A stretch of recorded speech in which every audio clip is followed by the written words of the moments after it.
Welcome back, folks. Today, in continuation with the series on conversations with the most influential people in the marketing space in India. In line with this series, today we are sitting with Ms. Sneha Beriwal, who is presently heading the entire global marketing operations. I would say she's the global CMO for Vahdam India, right? And it's a pleasure to have you here, Sneha. Thank you so much for taking your time and having this discussion with us.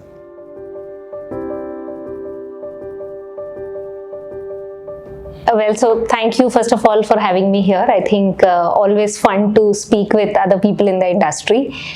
In terms of my journey, I mean, like you said, it's been a long one, but if I have to summarize it, I think I've been a marketing professional most of my life.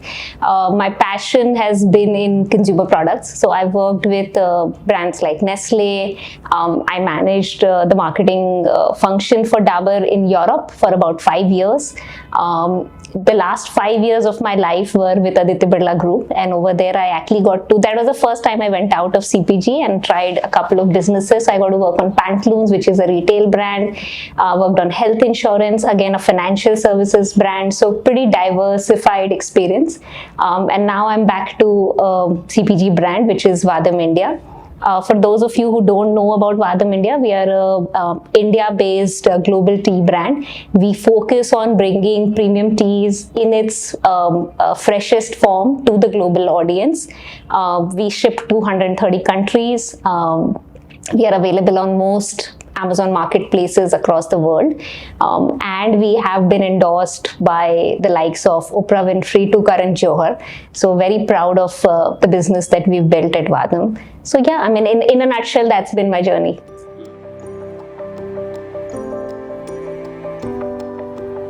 So actually, it feels like things were simpler back in the day. They were actually not, right? Because the cost of failure was very high. Imagine what would a brand do? They would create a big production film, put crores on TV, outdoor. There used to be one 360-degree campaign, like we called it, right?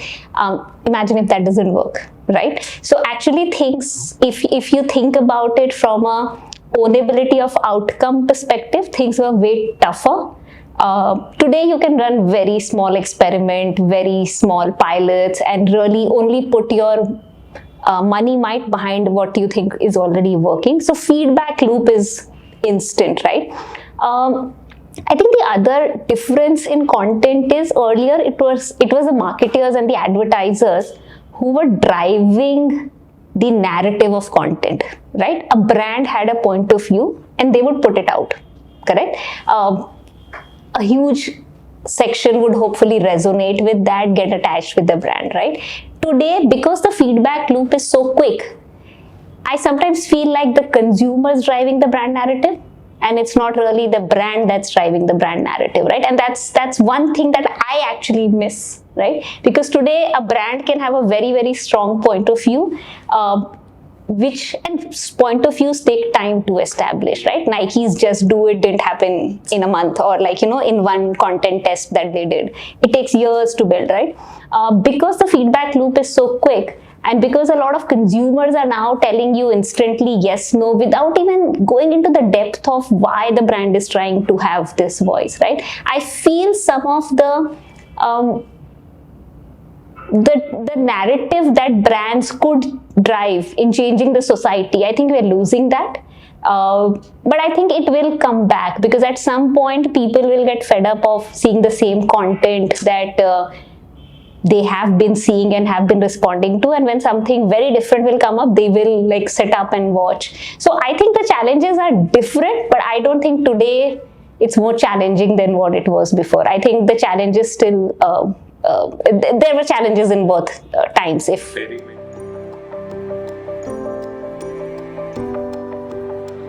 So see, we are a relatively young brand if you look at the CPG industry, right?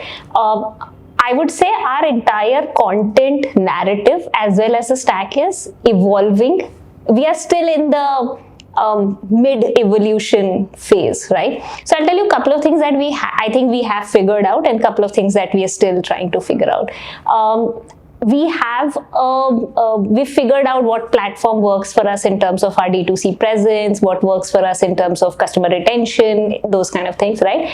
I think where we are still doing a lot of experiments is figuring out how do we scale content, right?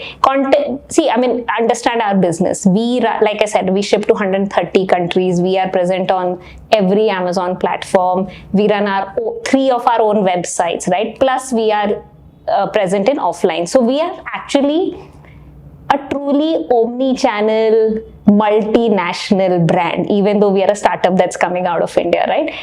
The content need is so varied, the consumer is so varied, right? Everything that you need to do and say, and the formats and the resolutions, everything's very, very varied. So for us, doing content at scale is critical. But what we've realized is if we try to standardize it too much, the warmth that customers feel when they look at our content, that goes away, right? So we are also still figuring out how do we strike this balance between keeping it not too structured so that it feels very real. It's like somebody's talking to you, somebody's written this for you, versus doing this at scale. Currently, of course, like most startups, we just invest more people to the problem. Because for the kind of brand we are, when you're talking to such varied type of customers, what's the right tech stack to solve for content scaling? I don't think we've figured that out. We've tried a lot of things, but I think that answer is still a bit elusive to us as a business. Hopefully we'll get there. Even if we are able to solve part of the problem through a stack, I think that would be the aim. I don't think we can solve all of it because it is genuinely quite diverse what we end up doing. So that's where we are. We of course have started looking at consumer intelligence tools, because I think one of the other challenges of running a global business is how do you talk to your customers, right? They're all over the place. So consumer intelligence tools, sentiment analysis, social listening, I think those are definitely kind of the pre-content stack, right, where you really need to understand what's happening before you even jump to the content. I think that's something we've started to get a hold on. But I think pure content creation, it's still a fairly manual process for us, which we are realizing that as we grow, we will need to solve for it, right? Because we can't, the way the business is scaling, it'll be very difficult to scale content at the same pace.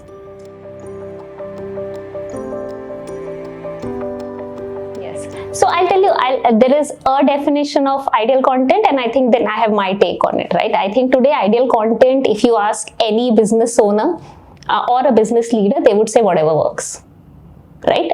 Because everything, right? Whatever works is ideal, right? Because a lot of brands and a lot of marketers also today say that, hey, listen, give the customer what they want.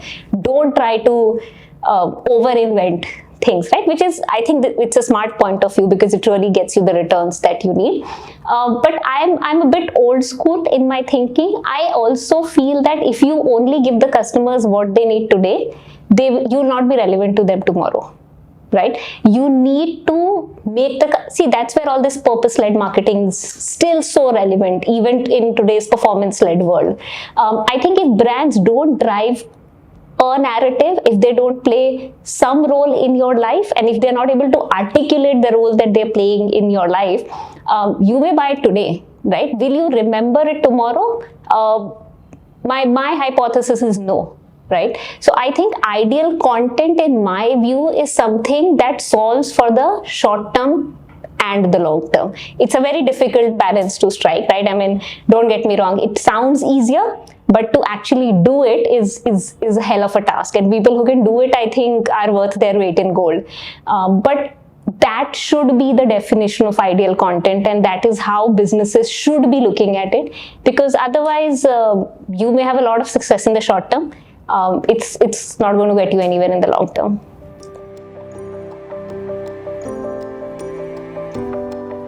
Absolutely. So I am a big believer of new technologies, right? I think it's imperative. If you don't embrace technology, you will just perish, right? You'll become dinosaurs. I currently feel AI is a bit too new and too scattered to have an impact today, right? All of us have started sort of playing with it, right? Nobody is saying that, hey, listen, this is now X% of my strategy from today. I don't think any marketer, at least in India, is doing that today. I think all of us have started noticing it, all of us have started thinking about it, all of us have started experimenting with it. I think AI in itself will evolve quite a lot. I think right now, the guardrails that you need to really use AI meaningfully in your content strategy don't exist, right? So I think those guardrails will also develop over time. And the way I am thinking about it, right? Again, maybe right, maybe wrong. I think AI will take up a lot of the doing job so that marketeers will have more thinking bandwidth available, right? Today, everything's so busy, everything's so crazy. Everybody's always just like doing, right? There's very little thinking time that everybody from a content writer to a designer to a brand manager to a social media strategist gets, right? Because there's just so much stuff you have to churn out day in, day out. I think AI will solve for some of that, a lot of that, hopefully, right? So that people then get to think, they genuinely, like I said, get to understand who you are, what's your POV, what's your purpose, and start. If I have to go back to when I started my marketing career, right? Brief writing used to be a very, very important part of every campaign, right? Because it was taught to us that if you write a crappy brief, can I say crappy? Yeah. Okay. Garbage and garbage. Yeah. If you just write a bad brief, you will always get a bad outcome, right? So I remember when I was like an assistant brand manager, I would spend days writing the brief, right? I would reread it, I would read it again, I would make sure that I'm capturing everything that's in my head and what my brand wants to communicate very, very perfectly. Today, nobody writes briefs, right? We send emails saying do this, correct? So I think once marketeers have more time that's freed from doing, I think a lot of that level of thinking will come back into the process. So I see it as a big positive. I just feel right now everybody's getting too excited about it, but it's a bit nascent for us to reach that stage where it's making a genuine impact. Today, it's just people are using it to just do more. Right? It's not necessarily replacing the work that marketers are doing. It's just saying, hey, listen, I could write 10 pieces of content. Now let me write 20, right? I think at some point we'll start realizing that the 10 to 20 journey is not giving you incremental impact. The impact will be when they can actually write this 10 and you can go back to thinking next step, doing more, those kind of things, right? So I think that's how I see it evolving, but let's see how it goes. That's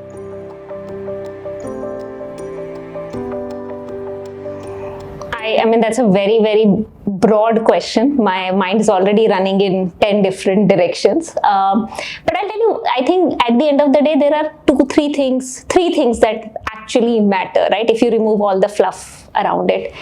One, because for a marketer, I think one thing that's very critical, which we struggle today to achieve, is some form of standardization, right? If you look at most brands, their website to their ads to their blogs, they look and feel different, right? They sound different. You can figure you may have the logo on top, but you know that they've been done by different people, right? I just feel if something can help me standardize that, right? So something can actually tell me that if I put all my content on one platform, what's, let's say, the match score, right? Is it a 100% match, 90% match, or a 50% match, right? I think that's one tool that I think I would be very excited to use.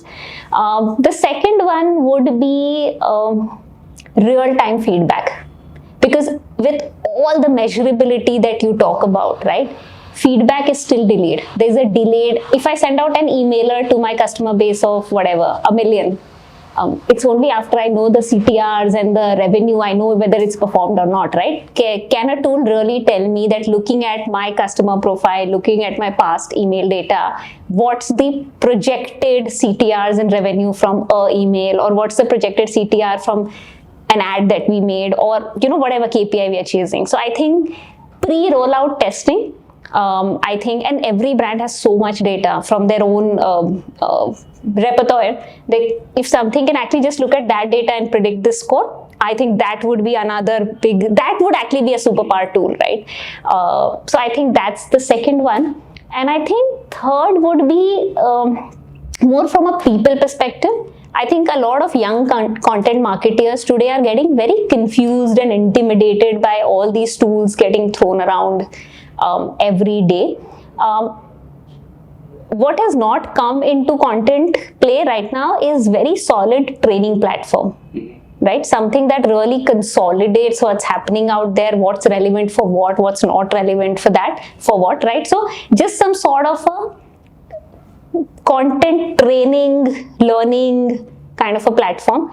I think that's, I know we don't think of that as marketing stack, but if you think about it, people training is actually the most powerful tool that any leader can have in their portfolio, right? If my team's getting trained constantly, they're getting better at their job, that's the best outcome you can get, because then that ensures your work is anyways going to be good. So I think that would be my third thing on my wish list if I could get any sort of tools and platforms made in the world.